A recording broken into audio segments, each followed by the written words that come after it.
그동안은 DSR 40%가 적용되던 전세보증금 반환 대출에 앞으로는 DTI 60%가 적용됩니다. DSR과 DTI 모두 연소득 기준으로 대출액이 결정되는 건 마찬가지지만 DTI는 주택대출을 제외한 기타 대출의 경우 이자 상환 능력만 계산하기 때문에 더 많은 대출이 가능합니다. 금리 4%, 만기 30년을 기준으로 할 경우 연소득 5천만 원 임대인은 1억 7,500만 원을, 연소득 1억 원인 임대인은 3억 5천만 원을 지금보다 더 빌릴 수 있습니다. 정부는 이번 대출 확대로 최근 급증하는 역전세 문제를 상당 부분 해결할 수 있을 것으로 보고 있습니다. 하지만 당장 위기를 넘길 뿐 오히려 부실을 키울 수 있다는 우려도 나옵니다.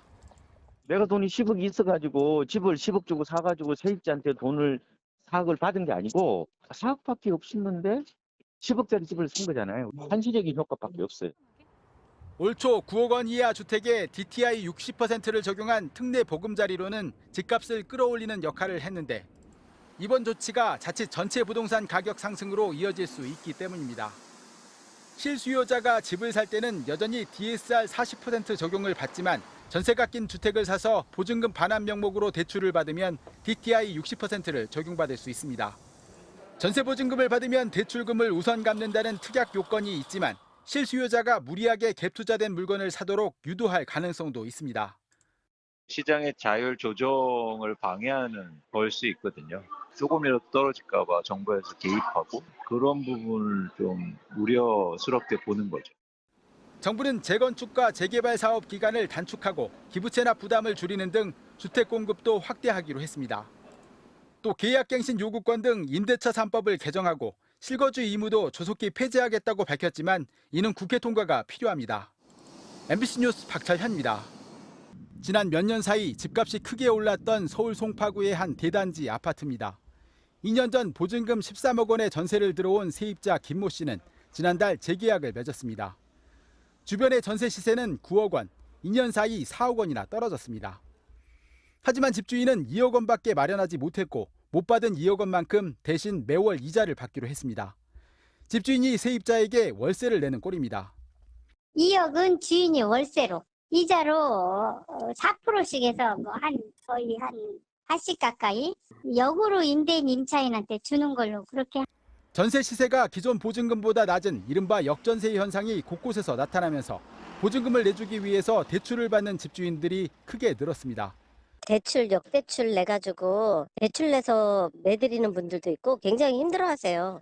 이처럼 전세 보증금 반환을 위해 올해 시중 4대 은행과 한국주택금융공사에서 나간 신규 대출만 4조 6천억 원을 넘어섰습니다. 특히 지난달까지 주택금융공사에서 나간 대출만 약 2조 원으로 벌써 작년 한 해 전체 대출 규모의 2.5배입니다. 정부는 이런 전세금 반환 대출을 더 늘리는 방안을 검토 중입니다. 대출 규제를 완화 좀 해주려고 합니다. 요 목적에 한한 제한된 거래에 있어서는 DSR 규제를 조금 완화를 하려고. 하지만 이런 대출을 늘리면 전세를 끼고 투자하는 이른바 B2를 부추기고 결국 가계부채가 늘어 폭탄 돌리기가 될 수 있다는 경고도 나옵니다. 금융시장의 안전판 같은 역할인데 DSR이 그것까지 풀어서 가계대출을 더 늘린다? 그래서 한국시장 전체의 불확실성을 좀 키울 가능성이 있는 거고 우려를 가중시킬 수 있다는 거죠. 4월 말 기준 전체 전세 물량 가운데 역전세 위험 가구는 52.4%, 102만 가구가 넘습니다. 여기에 전세값이 고공행진을 이어갔던 2021년 하반기 계약의 만기도 속속 돌아오고 있어 가계의 부채 위험도는 더 커질 것으로 보입니다. MBC 뉴스 박철현입니다. 도심과 가깝고 교통이 편리해 늘 임대 수요가 넘치던 서울 왕십리 일대. 인기가 높은 17제곱미터 오피스텔의 전세 보증금이 작년 말보다 3천만 원이나 떨어진 2억 원에도 보러 오는 사람이 없습니다. 오피스텔이나 다세대 주택 할 것 없이 전세 거래 자체가 뚝 끊겼습니다. 고금리의 대출이자 부담이 커진 탓입니다. 예전에 금리가 쌀 때는 전세가 없어서 서로 하려고 했었고 지금은 전세가 안 나가니까 걱정이에요. 연초보다는 작년 11월 정도부터 체감이 확 느껴지죠. 최근 전세 사기까지 기승을 부리면서 집주인에게 섣불리 목돈을 맡기는 것조차 두려워집니다. 힘들게 목돈을 마련해서 투자했는데 그걸 사기를 통해서 이제 못 받으면은 많이 불안한 점도 있고 인생에 큰 영향이 있을 것 같아서 월세를 하는 게 좀 더 좋다고 생각합니다. 한시가 급한 세입자들은 월세로 눈을 돌리고 있습니다. 집값 하락세가 계속되면서 전세 보증금이 매매 가격으로 웃도는 깡통 전세가 속출해 월세 선호를 부추깁니다. 저는 전세는 안 갈 것 같아요. 그렇게까지 리스크를 감당할 만큼 저는 아직 돈도 여유도 있지 않기 때문에 월세 선택할 것 같아요. 목돈을 보증금으로 맡겼던 전세 세입자들이 자취를 감추면서 집주인들도 발등에 불이 떨어졌습니다. 새로 들어올 임차인을 못 구하면 기존 세입자에게 돌려줄 보증금 마련에 눈앞이 캄캄해집니다. 전세금을 제가 계속 다운시켜서 부동산에 내놨었고 또 안 돼, 또 다운시켜서 내놨는데도 안 되더라고요. 어쩔 수 없이 오랫동안 갖고 있었던 오피스텔을 매매했습니다. 전세 사기의 역전세까지 시장 안팎의 잇단 돌출악재에 전세 제도의 지속성마저 의문시되고 있습니다. MBC 뉴스 변인재입니다. 서울 강북의 대장 아파트로 꼽히는 종로구의 한 대형 아파트.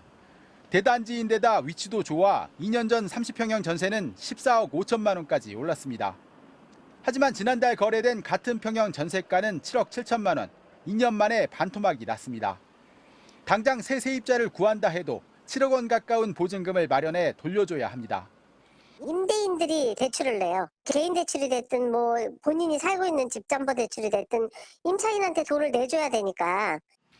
인근의 다른 아파트 상황은 더 심각합니다. 2년 전 거래된 30평형의 전세가와 매매가는 각각 7억 원과 7억 4천만 원. 그동안 매매가 단 한 건도 이루어지지 않았는데 빅데이터를 적용하면 전세가가 집값보다 1억 원 이상 높은 상태입니다. MBC가 한 공간 AI 기업에 의뢰해 이번 달 만기가 돌아오는 서울 지역 아파트 8,400여 건을 분석한 결과 서울 20개구 97개 아파트에서 이 같은 역전세 현상이 확인됐습니다. 강서구에서 가장 많은 17개가 위험 매물이었고 강동구 14개, 은평구 9개 순이었습니다. 상대적으로 집값이 빠지지 않은 강남구와 송파구에서도 각각 2곳과 1곳이 포함됐습니다. 그나마 아파트는 사정이 나은 편입니다. 서울 지역 빌라는 11% 넘게, 오피스텔은 14%가 집을 팔아도 보증금을 돌려줄 수 없는 상황입니다. 수도권 전체로 범위를 넓히면 전체 7채 가운데 한 채꼴로 깡통 전세였습니다.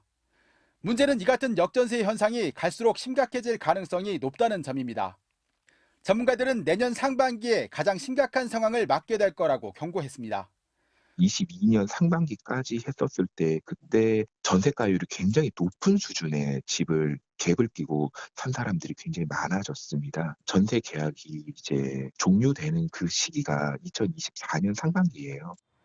국토연구원은 세입자에게 집주인에 대한 정보 제공을 확대하고 보증금 예치 제도를 도입하는 등 임대인의 책임을 강화하는 방안을 제안했습니다. MBC 뉴스 박찬현입니다.